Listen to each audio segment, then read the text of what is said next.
예. 어버이날 이렇게 꽃을 선물 받으면 마음이 기쁜 것 같아요. 그런데 오늘 이제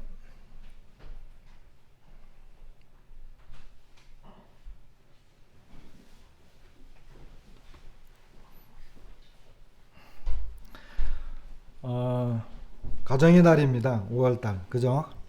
가정의 달이라서 이번 5월달에는 가정의 달에 이제 합당한 여하튼 그 내용들을 좀 생각을 해봤습니다. 그래서 오늘 첫 번째로 청년들에게 그리고 다음 주에는 아마 아내들 자매님들에게, 그리고 세 번째 주에는 아버지 형제들에게 해당되는 여하튼 그 말씀 교제를 나누었으면 좋겠습니다. 보니까 오늘 청년들에게 해당되는 말씀인데 청년들이 안 보이네요. 그래서 녹화가 되면 우리 청년들은 반드시 오늘 말씀을, 녹화된 말씀을 보고 그 레포트를 작성하도록 제가 하겠습니다. 그래서 이번 첫 번째 시간에 이제 청년입니다. 청년.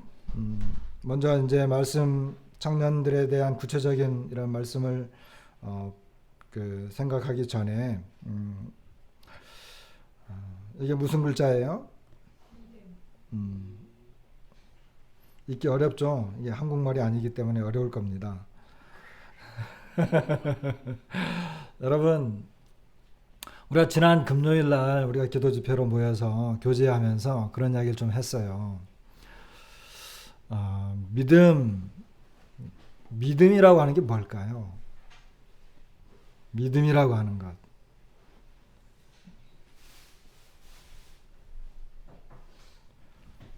왜 하나님을 믿어야 되죠? 그냥 내가 살아가면 되지. 내가 그냥 뭐 두 다리 멀쩡하고 먹고 사는데 뭐 특별히 불편함이 없고 다른 사람들도 다 이렇게 살아가는데 내가 왜 굳이 하나님을 믿어야 되나요? 믿음이라고 하는 게 뭘까요? 순종. 네, 좋은 대답이죠. 믿음이라고 하는 것.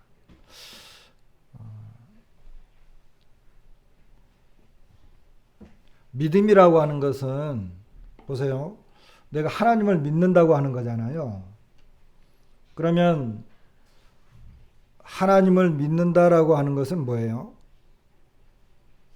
내가 하나님을 믿습니다라고 하는 것은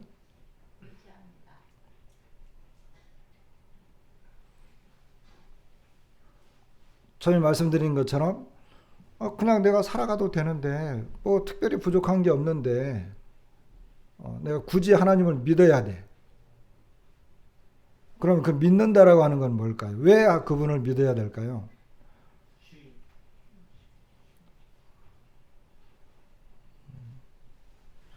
여기 그래서 이제 좀 생각을 해봤어요. 우리가 이제 하나님을 믿는다 그러는데 왜 믿어야지? 왜 믿어야 되지? 왜 믿음이라고 하는 게 필요하지? 이거 뭐 약간 좀 이렇게 포괄적인 그런 단어일 수도 있잖아요. 그래서 너무 좀 추상적일 수도 있고 개념이 너무 이렇게 커질 수도 있는데 뭐 하나님이니 어떤 사람은 하나님이니까 믿어야 된다. 뭐 그 말도 맞는 거죠. 그런데 생각을 해보세요. 내가 하나님을 믿는다. 내가 뭔가를 믿는다라고 할 때는 어떻습니까? 그 믿음이라고 하는 그 내용에는 뭐가 들어있죠? 내가 주인이 아니다. 예, 내가 주인이 아니다. 그러니까 나의 것을 내려놓고 그렇잖아요. 내가 하나님을 믿는다. 그분을 믿어야 된다 그러면은 나의 것은 내려놓고 그분에게 전적으로 의존하는 걸 말하죠. 그것이 믿는 거잖아요. 믿음이라고 한다면. 우리가 다 하나님을 믿잖아요.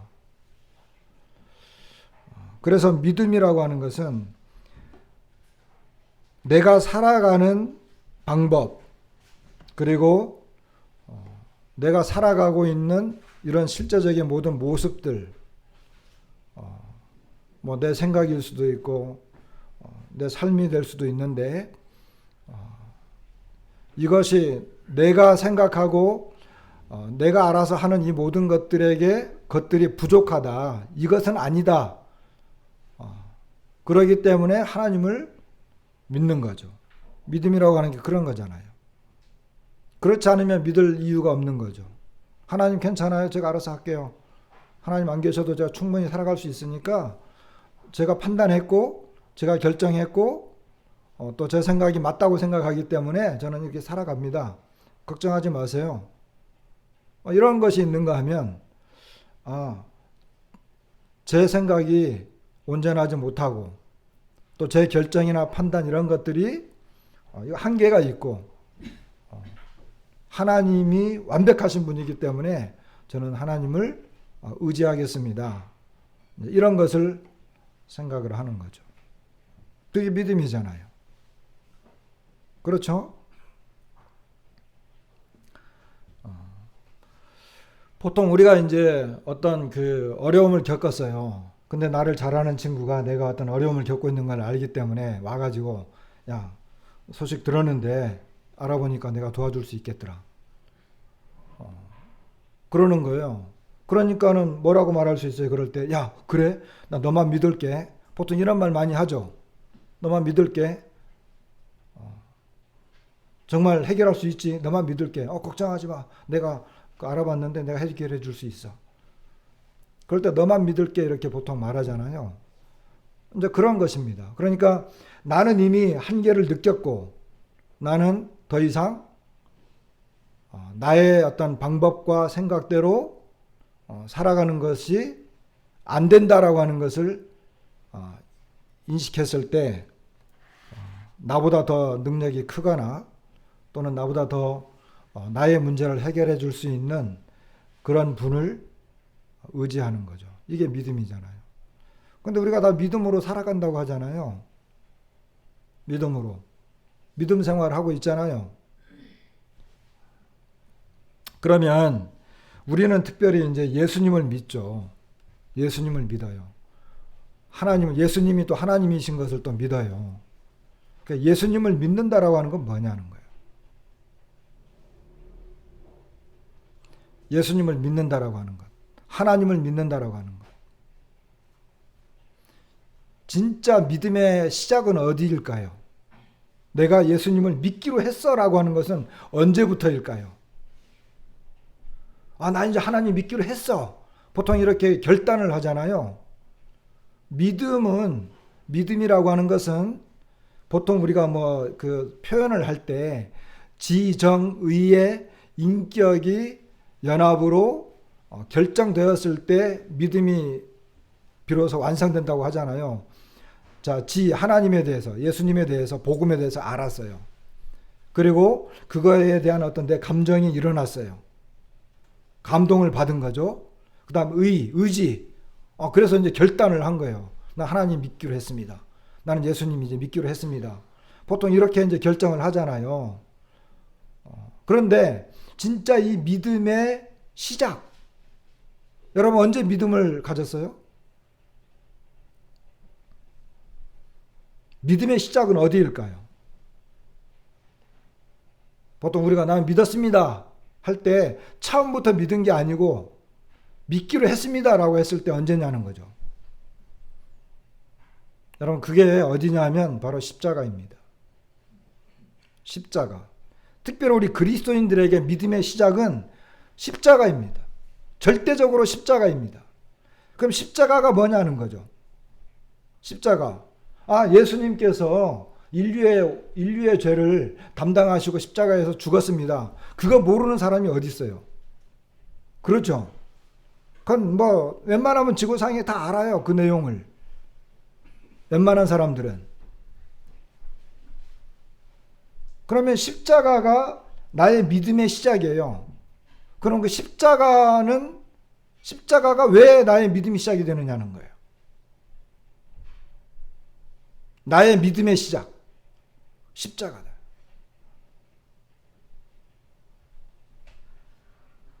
믿음의 시작은 십자가인데 왜 그것이 시작이 되느냐 하면 십자가에서 우리는 무엇을 보죠? 십자가에서 무엇을 봅니까?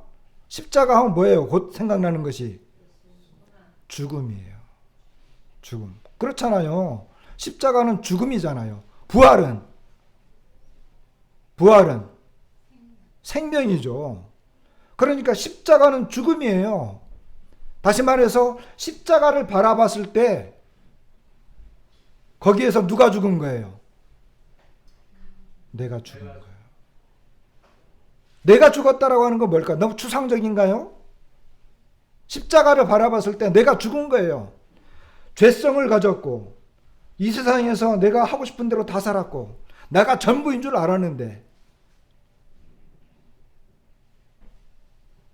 그 십자가에서 내가 죽은 거예요. 십자가에 죽었기 때문에 십자가에서 내가 죽었다라고 하는 것을 정말 인지하고 깨닫고 믿은 사람, 그것을 인정한 사람이 죽은 사람이 뭘 할 수 있겠어요? 그렇잖아요? 죽은 사람. 그렇기 때문에 십자가는 그곳에서 내가 예수 그리스도와 함께 죽었습니다.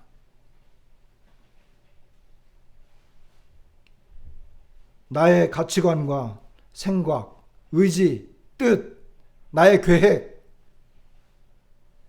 삶의 모든 것을 결정하고 내가 내 인생을 내가 이제 이렇게 살아가리라 했던 이 나의 인생이라고 하는 이 자체가 십자가에서 죽은 거예요.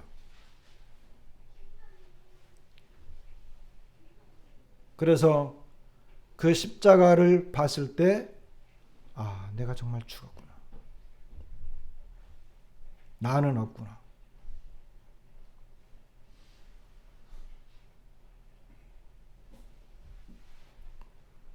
그것을 발견했을 때 이제 나는 더 이상 내가 죽었기 때문에 내가 정말 온전히 의지할 수 있고 내가 믿고 의지할 수 있는 유일한 분은 바로 주님밖에 없다. 여기가 믿음의 시작입니다. 이 십자가를 거치지 않으면 믿음의 시작이라고 하는 건 없습니다. 자, 이제 사흘 만에 다시 부활했습니다. 부활해가지고 다시 태어났습니다. 생명이잖아요. 새로운 생명이 탄생한 거예요. 이전에 내가 마음대로 내가 이제 살아갔던 그 모든 죄를 지으면서 살아갔던 하나님 없어도 내 마음대로 살아갈 수 있습니다. 라고 했던 그 인생이 다시 회복되어서 또 여전히 죄를 지으면서 살아가는 것이 아니라 뭐예요? 완전히 새로운 사람으로, 새로운 생명으로 태어난 거예요. 이것이 복음입니다. 이것이 십자가와 부활이잖아요. 내가 하나님을 믿는다? 믿는다라고 하는 건 뭐죠? 나는 죽었습니다. 내가 할 수 있는 건 아무것도 없습니다. 제가 할 수 있는 거라고는 하나님 앞에서 대적하면서 죄를 지면서 살아왔던 것입니다. 그런 것입니다. 그런데 우리는 보통 믿는다 그러면 뭘 보통 이야기해요? 물론 이제 믿음은 여러 가지 이제 그 의미가 있는 것이기 때문에 어떤 이 믿음의 강력한 힘을 가지고 뭐 이것도 하고 저것도 하고 뭐 하는 이런 걸 보통 생각을 하잖아요. 그런데 그것도 엄밀히 말하면 내가 하는 것이 아니라 성도들의 그 초대교회 성도들의 삶을 보게 되면 이와 같은 십자가와 부활을 통해서 이 복음의 능력을 깨닫고 성령이 임했을 때 하나님의 능력으로 말미암아 이루어졌던 것들을 보통 말합니다.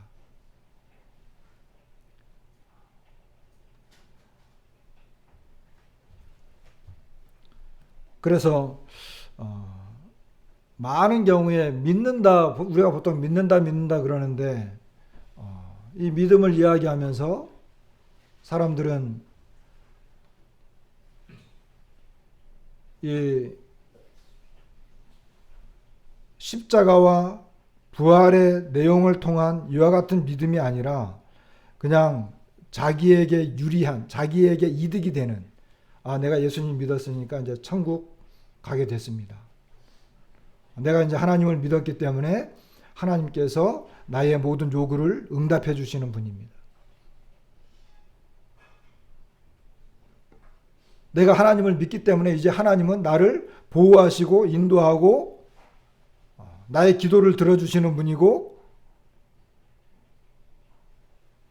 어떻게 보면 나의 유익을 위해서 하나님이 필요한 것처럼 여겨지는 이와 같은 믿음을 우리가 많이 갖고 있다는 것이죠. 그러나 전혀 그 반대입니다. 믿음이라고 하는 것은 오히려 그 반대로 하나님의 영광과 그분의 뜻이 드러나고, 그리고 그분의 생각이 이루어지는 그와 같은 것을 말하는 것입니다. 왜? 나는 죽었고 나의 어떤 뜻과 의지, 이 모든 것들은 더 이상 없습니다. 하나님의 뜻이 서야 되고 하나님의 생각이 올바른 것이고 하나님의 말씀이 진리입니다. 그것이 이루어지길 바랍니다. 그것이 믿는 거예요. 그것이. 근데 오늘날에는 이 믿음이 굉장히 이렇게 잘못 인식되고 있기 때문에 수많은 사람들이 하나님을 믿는데 그 믿음이라고 하는 것이 하나님이 나를 위해서 존재하는 것처럼 이렇게 되어진다는 거죠. 전혀 복음과는 정반대되는 그와 같은 어떤 그 생각들을 가지고 살아가고 있기 때문에 기독교에 또 이 크리스찬이라고 하는 사람들이 너무나 연약하고 힘없는, 그리고 사회에 어떤 영향력을 끼치지 못하는 이와 같은 믿음의 삶을 살아가고 있지 않나, 이런 생각들을 해보게 되는 것입니다. 먼저 이 생각을 좀 했어요. 그러나 오늘 진짜 주제는 이 청년들에게 해당되는 말씀입니다. 청년, 하나님의 축복이다, 이렇게 이제 제목을 정해봤는데, 왜 이것이 하나님의 축복인지를 보겠습니다. 이슬 하면 이제 여러분들의 마음속에 무슨 말을 할 것이다라고 하는 것이 이제 아마 이미지화 될 수도 있고 대충 이제 예상할 수 있을 것 같은데, 한 번씩 볼게요. 창세기 이제 27장에 보면 이삭이 그 아들 야곱과 에서에게 이제 축복을 하는, 특별히 야곱에게 축복하는 이런 장면이 나오잖아요. 야곱이 이제 간교하게 이렇게 털옷을 입어가지고 이제 그 형 에서의 장자권을 빼앗았고 그 복마저 이제 빼앗는 그런 장면이죠. 그래서 이제 이삭이 야곱에게 모르고 이제 야곱에게 축복을 합니다. 그 축복하는 내용 중에 뭐가 나오느냐면, 하나님은 하늘의 이슬과 땅의 기름짐이며 풍성한 곡식과 포도주를 내게 주시기를 원하노라, 이렇게 이야기해요. 그래서 하나님, 이삭이 야곱에게 이렇게 축복을 할 때 특별히 하늘의 이슬, 물론 이것은 그 문자 그대로 이 세상, 이제 그 당시 이제 세상을 살아갈 때 이런 것들이 어떤 그 풍요를 이루는데 절대적으로 필요한 그런 요소들일 수 있죠. 근데 그 중에 하나가 뭐냐면 이슬입니다. 특별히 가나안 땅은 어떻습니까? 가나안 땅은 우기와 건기가 나뉘어졌죠. 그럼 건기 때는 어떻게 살아야 돼요? 건기 때 이슬이 없으면 그 땅은 살 수가 없어요. 그렇기 때문에 이 이슬은 특별히 가나안 땅에서는, 그리고 그 지역에서, 이 근동 지역 그쪽 지역에서는 이 이슬이 절대적으로 필요하고, 그리고 모든 이 식물 가운데 풍요를 주는 그와 같은 원천이 되는 거죠. 그런데 에서에게 축복할 때는 그 아버지 이삭이 그에게 대답하여 이르되 내 주소는 땅의 기름짐에서 멀고 내리는 하늘 이슬에서 멀 것이며 그랬어요. 그러니까 땅의 기름짐이 하늘의 이슬과 관계가 있는데, 그리고 이게 한 이슬이 내리지 않으면 얼마나 이 풍성한 이런 식물을 거둘 수가 없잖아요. 그와 같은 것들로부터 멀어지는 거죠. 그래서 축복을 줄 때 이 하늘의 이슬, 이것을 축복의 요소로 삼았습니다. 신명기 33장, 32장 여기에는 모세의 노래가 나오고, 그리고 이제 32장, 33장 여기 이 부분에 보면 모세가 이제 가나안 땅에 들어가기 전에 이스라엘 지파들을 이렇게 축복하는 그런 내용이에요. 그런데 요셉 지파에 대해서 뭐라고 말을 하느냐면은 원하건대 그 땅이 여호와께 복을 받아 뭐라고요? 하늘의 보물인 이슬, 땅 아래에 저장한 물 그랬어요. 특별히 이슬을 이야기할 때 하늘의 보물이라고 그랬어요. 하늘의 보물. 그러니까 이슬은 하나님께서 하늘로부터 내려주는 하나의 보물과 같은 거예요. 가장 귀한 존재예요. 보물이 뭐예요? 가장 소중한 거잖아요. 가장 아름다운 것이기도 하고. 이슬이 땅에 내리지 않으면 농작물이 자라날 수가 없어요. 생물들이 자라날 수가 없어요. 모든 생명의 원천과 근원이 그 이슬에 있어요. 근데 이것이 어디의 보물이라고요? 하늘의 보물이에요. 그러니까 출처가 하늘이고 그 출처가 땅에 내려왔을 때 하늘이 땅이 기름지고 복을 받는 이와 같은 그것이 바로 이슬이다. 아침에 여러분 새벽에 이제 밖에 나가가지고 이슬이 이렇게 송이송이 맺혀 있고 그럴 때 내가 하늘의 보물을 찾았다 이렇게 생각하시면 됩니다.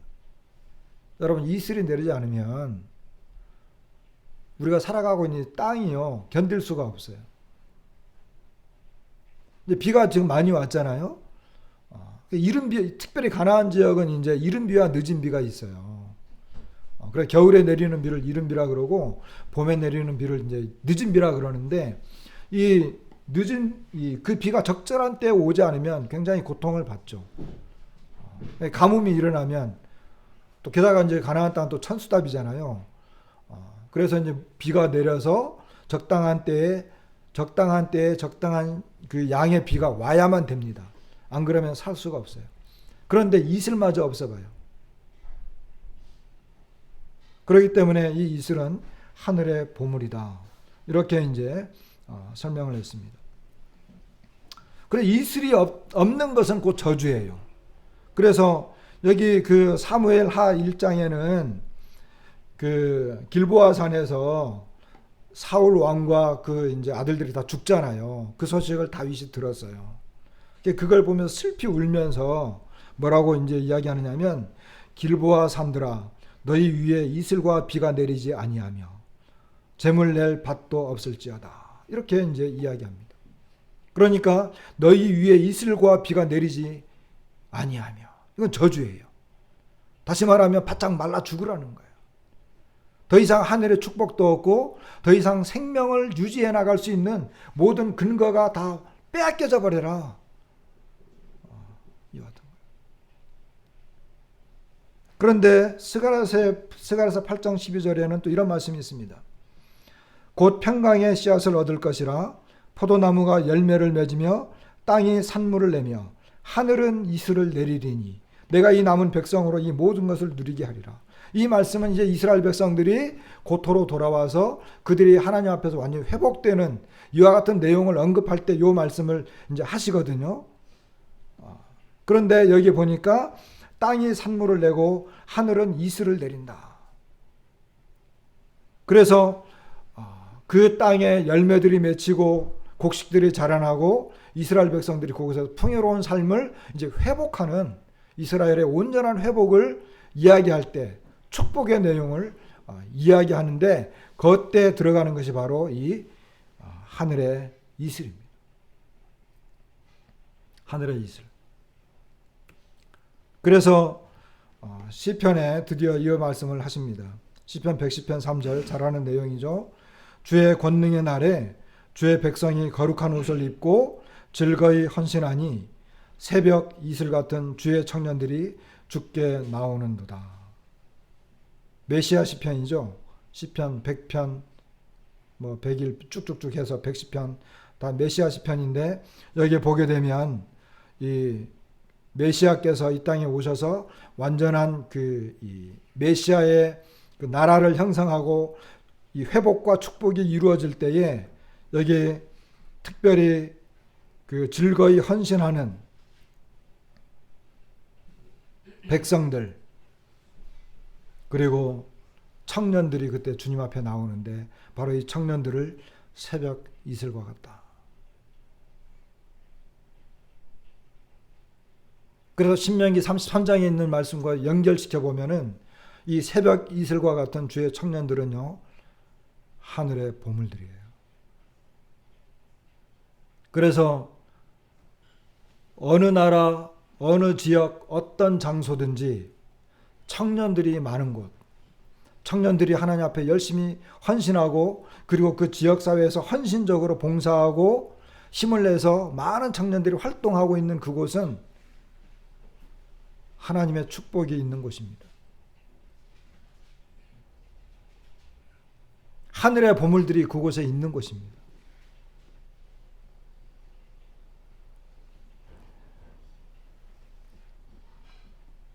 어떤 지역교회 형제님이 이제 개인적으로 저에게 연락을 와서, 형제님,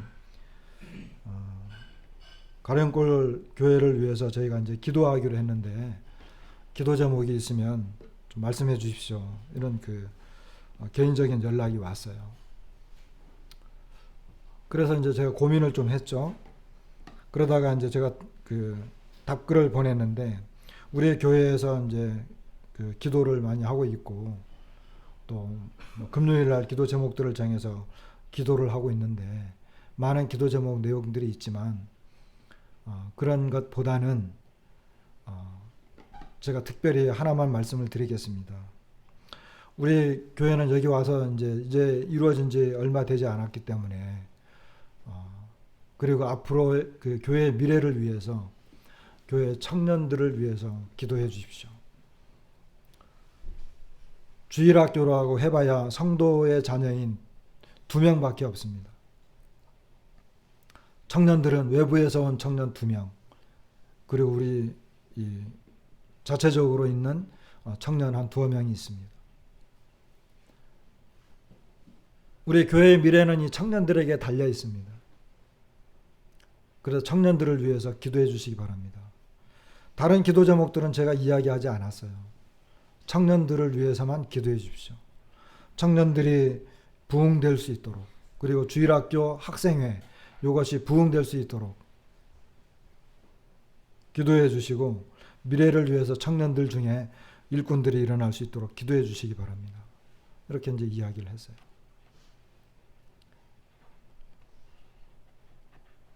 청년들이 없으면 이슬이 땅에 내리지 않는 것과 아는 것과 똑같아요.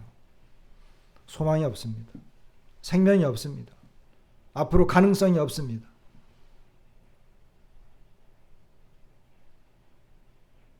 청년들은 생명의 근원입니다.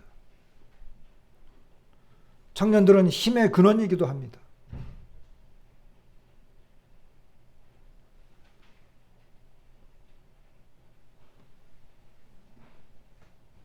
청년들이 없는 교회는 얼마나 빈약하고 메마르고 건조합니까? 교회뿐이겠습니까? 이 사회도 마찬가지입니다. 지금 우리나라는 저출산으로 인해 가지고, 지금 제가요 이렇게 보니까 국가에서 뭐 안보니 경제니 뭐 많은 이야기 하잖아요. 저는 뭐 정치인들이 뭐 이런 말 저런 말 한다고 해서 경제가 뭐 돌아가는 것도 아니고, 정신 똑바로 박힌 사람들, 장사꾼의 기질을 타고난 사람들이 몇 명만 있으면 나라는 돌아가는 것 같아요. 경제적으로. 안보, 우리 아들이 군에 있는 이상 절대 안 무너집니다.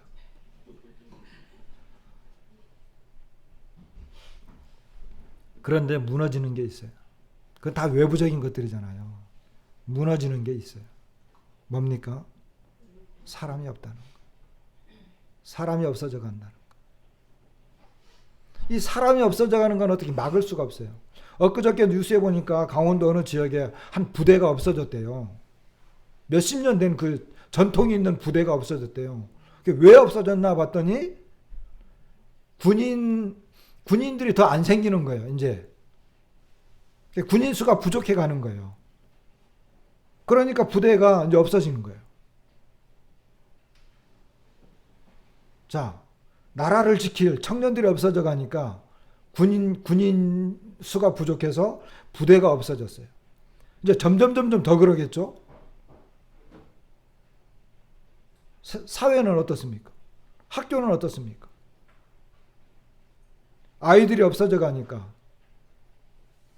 작년인가요? 작년 한 해만인가? 제주도 내에서 제가 지금 정확히 기억이 안 나는데 70군데인가 되는 어린이집이 사라졌대요.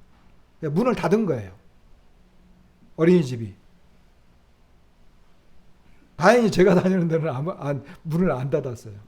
그런데 고민해요. 보니까 눈치를 보니까 고민을 해. 왜? 애들이 없어져 가니까. 학교 선생님들 많이 안 뽑는데요. 2027년부터 지금 2027년도가 맞죠? 이제 점점 줄어들어 가지고 지금 30%를 감축한대요. 무슨 말이겠습니까? 애들이 없다는 거예요. 애들이 없어져 가니까 학교가 없어져 가고 반이 없어져 가고 이러니까 선생님들을 더 뽑지 못하겠다는 거죠. 그렇기 때문에 이 자녀들, 청년들, 이 문제는 아주 심각한 문제입니다. 교회도 마찬가지입니다. 똑같은 현상들이에요. 그래서 저는 우리나라가 이 저출산 문제, 다른 어떤 것보다도 이 저출산 문제 반드시 해결해야 된다. 그리고 요즘에 또 악재가 하나 생겼어요. 악재. 그거는 제가 몇 년 전부터 계속 제 속으로 고민하고, 이 나라가 어떻게 될 건가 늘 염려했던 것 중에 하나거든요. 지금 막 터져 나오기 시작하는데 저는 몇 년 전에 그 생각을 했어요. 그게 뭐냐 하면 마약입니다. 요즘 계속 터져 나오죠. 이게 지금은 이게 그냥 여기저기서 막 들어오니까 너무 쉽게 구해지기 때문에 했는데 몇 년 전에 이게 조짐이 보였어요. 근데 이걸 막지를 못했어요. 그런데 이게 지금 누구에게 들어가느냐 하면 청년들에게 들어가고 있어요. 가장 쉽게 접하고 쉽게 유혹을 당하는 사람들이 청년들이거든요. 이게 망가지기 시작하고 있는 거예요. 저출산에다가. 이거 지금 심각한 문제거든요. 그런데 이 나라 국가에서 이 문제를 좀 어떻게 좀 잘해줬으면 좋겠어요. 위기거든요. 자, 그건 국가적인 문제이고 우리는 우리 문제가 필요하잖아요. 우리 문제. 우리 교회에서 우리 교회의 사역 방향, 우리 교회가 온 힘을 다해서 투자하고 키워야 할 부분, 그게 어디냐? 그게 어디겠습니까? 주일학교, 청년회. 이건 우리 교회가 해야 될 것.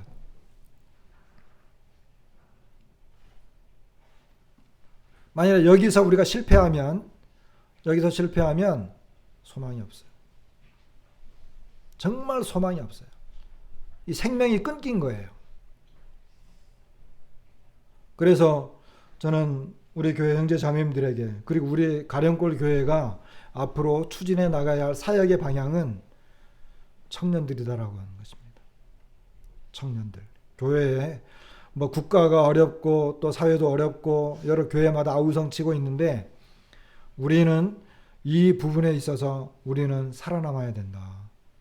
이걸 극복해 나가야 된다. 이 문제를 놓고 기도해야 되고, 이 문제가 이제 우리는 이 문제를 정말 이겨내야 될 그런 막대한 책임이 우리에게 있다는 것입니다. 청년들에게 개인적인 청년들에게 권면을 좀 한다고 한다면, 시간이 지금 별로 시간이 많이 흐르고 있는데 첫 번째 권면 첫 번째는 성경으로 살자입니다. 디모데후서 3장 12절로 17절. 우리가 잘 아는 것처럼 무릇 그리스도 예수 안에서 경건하게 살고자 하는 자는 박해를 받으리라. 악한 사람들과 속이는 자들은 더욱 악하여져서 속이기도 하고 속기도 하나니. 14절 그러나, 자 12절 13절은 굉장히 좀 우울하고 힘든 내용들이잖아요. 그러나 14절 너는 배우고 확신한 일에 거하라. 너는 내가 누구에게서 배운 것을 알며 또 어려서부터 성경을 알았나니 성경은 능히 너로 하여금 그리스도 예수 안에 있는 믿음으로 말미암아 구원에 이르는 지혜가 있게 하느니라. 모든 성경은 하나님의 감동으로 된 것으로 교훈과 책망과 바르게 함과 의로 교육하기에 유익하니 이는 하나님의 사람으로 온전하게 하며 모든 선한 일을 행할 능력을 갖추게 하려 함이라. 13절에 악한 사람들, 속이는 자들, 더욱 악해지고 속이기도 하고 속기도 하는 이와 같은 세상이 우리가 살아가는 세상입니다. 이런 세상 속에서 우리는 박해를 받을 수밖에 없죠. 성경을 떠나면, 여러분 성경을 떠나서는 하나님의 사람이 될 수가 없습니다. 온전한 사람이 될 수 없습니다. 선한 일을 행할 수 없습니다. 성경을 떠나서는. 그렇기 때문에 특별히 우리 청년들은 매일매일의 삶 속에서 규칙적인 시간에 성경을 읽는, 바쁘게 살잖아요 요즘. 지금 청년들 보세요. 왜 안 나왔겠어요? 오늘 왜 안 나왔을까요? 왜 왔다가 돌아갈까요? 바쁘다는 거예요. 할 일이 많다는 거예요. 그래요. 바쁘게 사는 거 좋아요. 할 일 많은 거 좋아요. 바쁘게 살고 많은 일을 하면서 사세요. 그러면 그 일 때문에 성경을 내팽개쳐야 되나요? 바쁘고 힘들고 고단한 삶이지만 그러나 뭐예요? 그런 속에서 정해진 시간에 주님의 말씀을 꾸준히 정기적으로 그 정해진 양을 계속 읽으면서 그 말씀을 통해서 살아간다라고 하는 것입니다. 이게 없으면 세상 사람으로는 성공할지 모르지만 여기 17절에 있는 것처럼 하나님의 사람? 아니 어렵습니다. 성경을 모르는데 어떻게 하나님의 사람이 됩니까? 선한 일을 행할 능력 13절 나와 있잖아요. 13절. 이 악한 사람들, 속이는 자들, 더욱 악해지는 사람들, 이런 사람들은 세상에서 잘 배운 사람들이에요. 세상 사람들의 가치관이에요. 그런 사람들 속에서 정말 선한 일을 행할 능력을 갖춘 사람이 되려면 매일매일의 삶 속에서 성경으로 살아야 된다. 바쁘고 힘들고 고단하다? 압니다. 그러나 그러한 과정 속에서도, 그런 시간 속에서도 정해진 시간과 정해진 분량만큼 주님의 말씀을 계속해서 우리가 읽어나가야 됩니다. 가정에서 잘하는 말씀이죠. 에베소서 6장 1절로 3절. 자녀들아 주 안에서 너희 부모에게 순종하라. 이것이 옳으니라. 무엇이 옳다고요?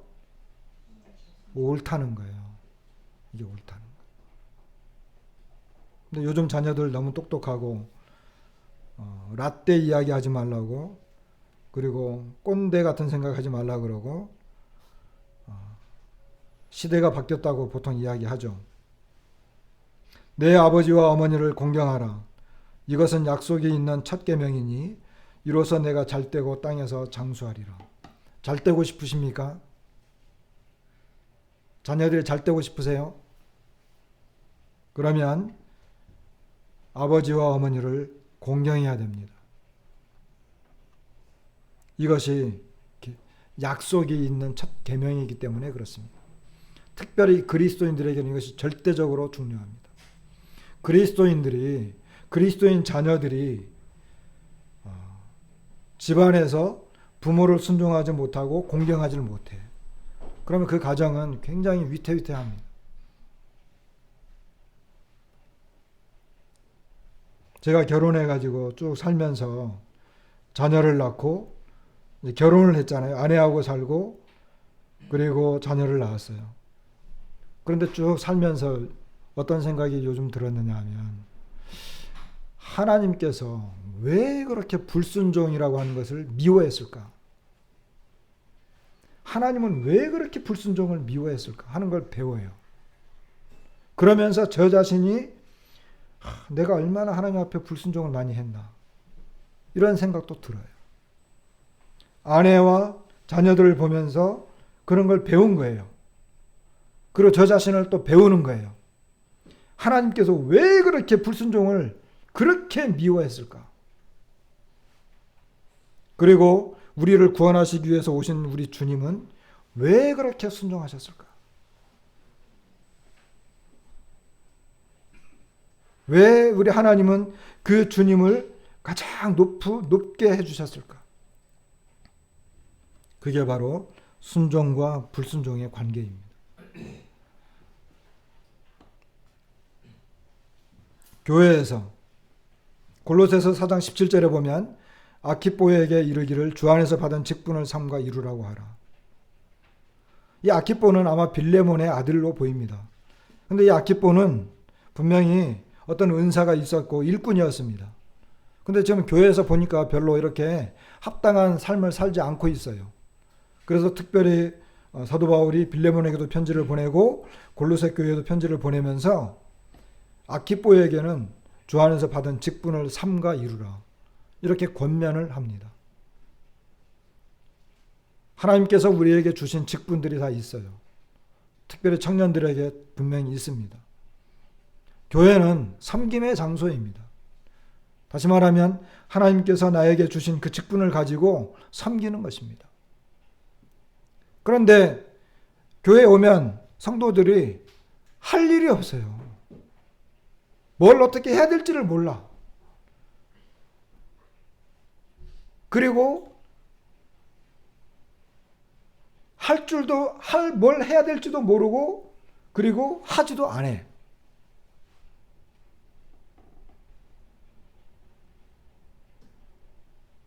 특별히 청년들은 그러면 안 돼요. 제일 먼저 나와야 됩니다. 청년들이. 와서 의자도 닦고 화장실 청소도 좀 하고 주방이 뭐 필요한 거 없는가. 제가 이제 수요일이나 금요일 와서 이제 차 마시려고 보면 매일 이 싱크대에 컵이 계속 잔뜩 쌓여 있는 거예요. 어떨 때는 커피잔을 찾기도 힘들어요. 저는 이 머그컵에다가 차를 마시는데 머그컵이 없어. 찢지를 않아가지고. 이것은 아주 사소한 것이고 어떻게 보면 좀 유치한 이야기잖아요. 이 몸으로 해야 되는 일들이기 때문에. 그러니까 젊은 사람들이 이와 같은 일을 안 하면 누가 합니까? 그리고 어떤 교회는 또 영적인 사람들이 모여서 또 영적인 생활을 해야 되잖아요. 찬송을 맡은 사람, 말씀을 맡은 사람, 주일학교를 맡은 사람, 청년부를 담당하는 사람, 각 그룹의 리더들 1시간 일찍 와가지고 준비를 해야 되죠. 뭘 어떻게 해야 될지를 고민해야 되고 기도해야 되고.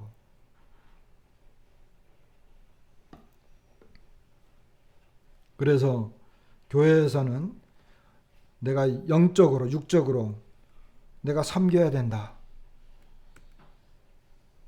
자, 이제 사회생활을 할 때는 어떻습니까? 사회생활.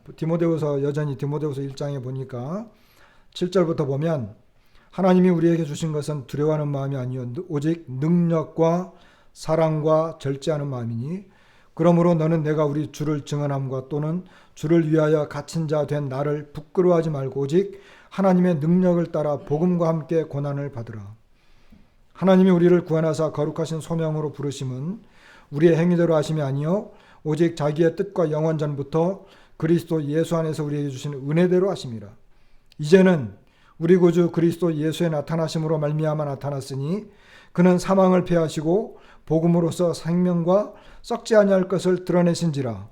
내가 이 복음을 위하여 선포자와 사도와 교사로 세우심을 입었노라. 이로 말미암아 내가 또 이 고난을 받되 부끄러워하지 아니함은 내가 믿는 자를 내가 알고 또한 내가 의탁한 것을 그날까지 그가 능히 지키실 줄을 확신함이라.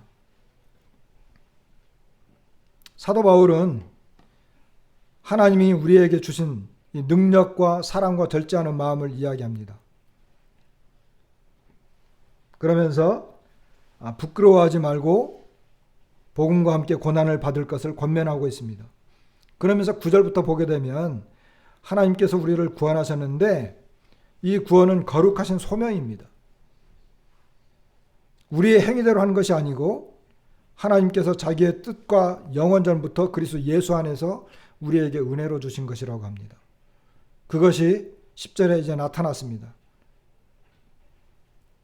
예수 그리스도는 사망을 패하시고 복음으로써 생명과 썩지 아니할 것을 드러내셨습니다.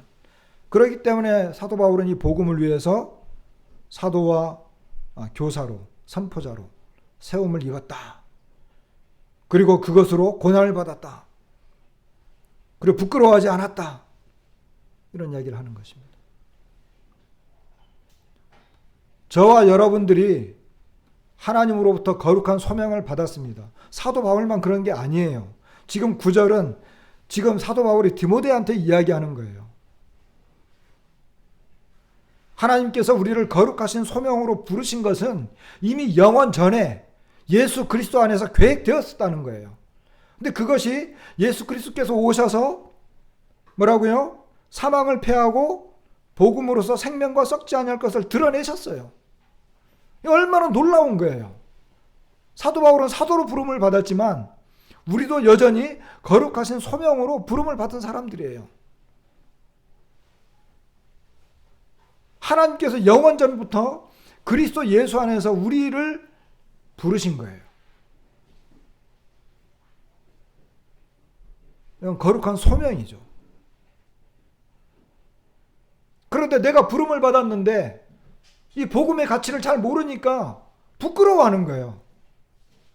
부끄러워하는 거예요. 사망이 패해졌고 생명이 새로 생명으로 말미암는 삶이 이 영원한 하나님의 생명이 드러났는데 이것을 사회에 나가가지고 세상 사람들하고 살면서 이걸 부끄러워하는 거예요. 그러니까 복음을 전하지 못하는 거예요. 첫 번째, 복음의 가치를 모른다는 거예요.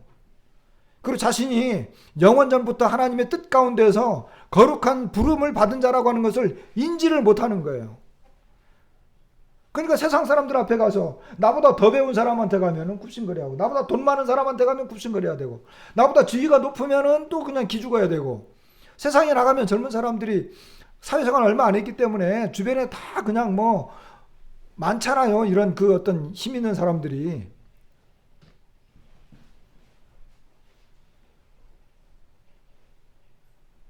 그러나 복음의 가치를 알게 되면, 그리고 하나님의 부르심을 받은 사람이라고 하는 그것을 갖고 있다면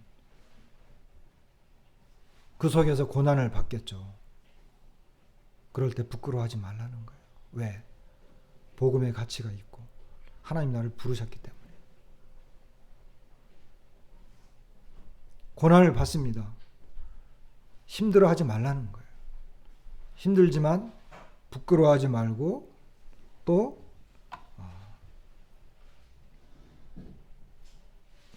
그래서 특별히 청년들은 이 세상에 나갔을 때 고난을 두려워하면 안 돼요. 제가 요 내용을 하면서 그냥 여기 이 부끄러움 주제를 여기 싹 다 없애버리고 오늘 말씀 시간에 부끄러워하지 말아라. 그래 고난을 받아라. 요 두 가지 내용을 이야기할까 하다가 그냥 이런 것처럼 하게 됐는데 여기 디모데 후서에 그런 내용이 나와요. 부끄러워하지 말라고 하는 것, 고난을 받으라라고 하는 것. 이 내용 주제가 계속해서 나옵니다. 그래서 복음을 부끄러워하지 마시기 바랍니다. 시간은 금방 지나가요. 그죠? 시간 금방 지나가요. 아침에 누가 그러더라고요. 일주일이 너무 빨리 간다고. 맞습니다. 일주일만 빨리 가겠습니까? 7년이 금방 지나가요. 엊그저께 이제 제가 생일 지났는데 누가 와서 그러더라고요. 특별한 생일이라고. 왜 특별한 생일인가 생각해 봤더니 세상에 세월이요 너무 빨리 지나가 버렸어요. 세월이 너무 빨리 지나갑니다. 전도서 12장 7절에는 이런 말씀이 있어요. 육체가, 이거 표준 세번역으로 쓴 거거든요. 육체가 원래 왔던 흙으로 돌아가고, 맞죠? 숨이, 우리의 호흡이 그것을 주신 하나님께로 돌아가기 전에, 여러분이 호흡, 우리의 숨, 이게 누가 줬다고요? 하나님께로. 그러니까 하나님께로 돌아가는 때가 있는 거예요. 자, 우리 육체가 원래 왔던 흙으로 돌아가고, 그죠? 흙으로 만들어졌으니까 그 이 숨, 호흡, 이거는 하나님께로 왔죠. 여러분 그 존 쿠리안 형제님 예전에 말씀 전했던 거 혹시 들으세요?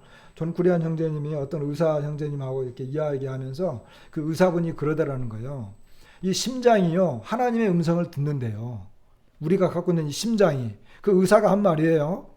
심장이 하나님의 음성을 듣는데요. 어떻게 듣느냐 그랬더니 심장이 어떻게 뜹니까? 뚝, 잠시 쉬었다가 뚝 이렇게 뛰잖아요. 그죠? 뚝 쉬었다가 뚝 쉬었다가 뚝 이렇게 뛴단 말이에요. 근데 심장이 그러는 거예요. 뚝 뛰었어요. 그 다음에 물어본다는 거예요. 더 뛸까요? 그래요. 뚝 뛰고. 그 다음에 또 뛸 때 더 뛸까요? 그래 뛰어. 그러면 뚝 뛴대요. 뚝 허락받고 뚝 허락받고 뚝 허락받고 뛰는 거예요. 그래서 허락이 안 떨어졌어. 그럼 어떻게 돼요? 그 불렀다는 거예요. 그만 와 이 말이에요. 그만 와. 이거 실제래요, 실제. 그래서 숨이 그것을 주신 하나님께로 돌아가기 전에 나를 창조하신 분이 하나님이기 때문에, 제가 맨 처음에 믿음이라고 하는 이야기 했죠. 그죠? 우리의 믿음은 창조자에게 있어요. 나한테 있는 게 아니에요. 내 육체 언젠가 돌아가고 내 숨 언젠가 그분이 허락을 안 하면 가는 거예요. 청년도 마찬가지예요. 청년 때 이런 거 생각 잘 못하면서 살아가거든요. 그런 날이 분명히 반드시 금방 오기 때문에 청년의 때에 이것을 기억하면서 우리가 살아가야 된다. 시간을 아끼고 살아가야 된다고 하는 것입니다. 오늘은 청년들에 대해서 말씀을 드렸고, 다음 시간에는 우리 아내들에 대해서, 여성들에 대해서 이야기할 수 있으면 좋겠습니다. 마치겠습니다.